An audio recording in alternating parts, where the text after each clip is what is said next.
like the speed of sound. We can keep on the ground. Can't stay in one place. Hey guys, welcome back to Staying Dedicated, and today I'm going to be talking about cutting. So you guys missed basically all of my cutting season. I'm done cutting right now. I am starting back up a clean bulking phase. But I'm just going to talk to you guys a little bit about cutting, what it is, what kind of diet you might want to be on, and type of training. So let's start off with diet. So there's a bunch of different ways you can go about this. The most effective I have found is carb cycling. Carb cycling is going from high carb days to low carb days back up to high carb days. So let's say you start off on a Sunday. Sunday being a 200 gram of carb day. You go down to 150 grams of carbs on a Monday, 100 grams of carbs on a Tuesday, and 50 grams of carbs on a Wednesday. Now Wednesday, at 50 grams of carb a day, whichever day that may be for you, that's going to be your hardest day. Your brain and your body goes off carbs. When you're feeding it 50 grams of carbs, which, as an example, is like, 1 cup of vegetables and 1 apple or maybe 1 orange. It's not a lot, so you don't really have a lot to work with on those 50 gram of carb days. So I recommend, doing that low carb day on a day that you're not working out, so you don't have to worry about not having enough energy for lifting.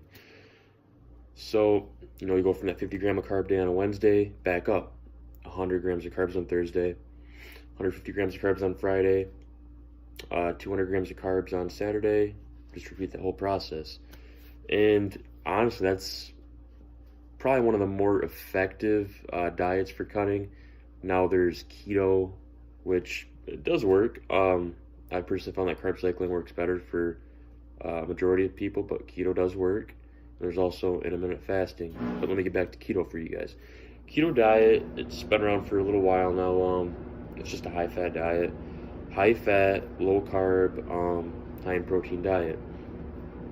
So you're going to want to be consuming, half a gram of carbs per pound of body weight. So let's say you weigh 200 pounds. That's 100 grams of carbs a day that you're going to want to be consuming, but the fat is going to be high. You're going to want to stay, typically 70 to 110 grams of fat. That's going to be what you're going to want to be consuming per day. And I would say try to stick around a gram of protein per pound of body weight. So you weigh 180 pounds or 200 pounds, 200 pounds, you're going to want to be consuming 200 grams of protein a day. That's a gram of protein per pound of body weight. There's also intermittent fasting. Intermittent fasting, it works great. I tried it this year, and it was difficult for me. So you're basically fasting for 16 hours, eating for 8 hours. And during those 8 hours, you're eating 25% of what you would normally consume during your regular diet, whatever it would be. So let's say you can normally consume, 3,000 calories a day. You're going to be consuming 750 calories during that 8-hour period. The way I place my intermittent fasting is I went from, you can use those 8 hours any time of the day you want. I found the most effective time is to do it from 12 p.m. to 8 p.m.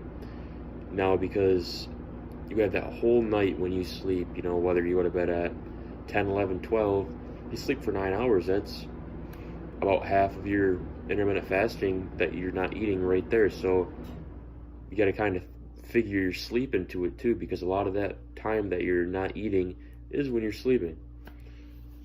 Those are the 3 diets. Getting to lifting. Let's see. You can just do, quite a few people just do, standard, just cutting workouts like high rep range, 3 to 5 set range, high reps being anywhere as high as 20 or as low as 10. Just stay in there, you know, because the thing about working out and cutting is you're not working out to gain muscle, you're working out to maintain it, but also burn fat. So you have to look at your lifting, your lifts and your workout is more of a cardio oriented workout, because that's really what it is.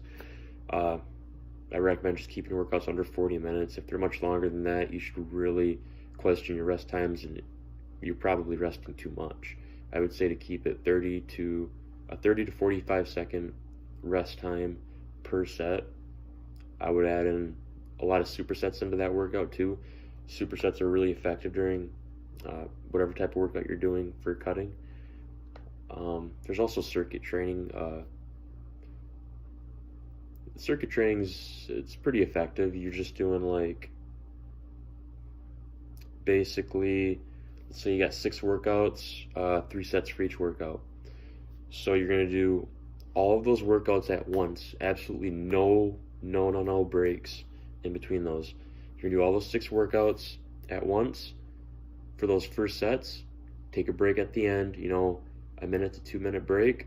You're gonna repeat them again and again. So you're doing a whole set for each of those without stopping. Then you're taking a break, then you're repeating it, and then repeating it, and then you're done. That's a lot quicker way. That's a lot quicker workout. It's gonna be, 20 to 30 minutes if you do a type of circuit training like that. And it is really effective though, because you gotta consider, although when you're lifting, you're lifting weights, maintaining your muscle, but you also have to look at the aspect of what you're really trying to do is burn body fat. So, it's really up to you what you think is going to be more effective during your cutting season. There's also sprinting. Now, sprinting is actually the most effective form of high intensity interval training. It is, if you compared that to any long distance running, 10, 100-yard sprints would be way more effective. So I recommend adding sprinting at the end of your workouts, or either add it in as a second workout during the day. Let's say you work out in the morning, add it in as like a nighttime routine workout. And I feel like if you guys, consider some of these tips I just gave you, I think you'll have a more effective cutting season. So thank you for watching. Stay dedicated.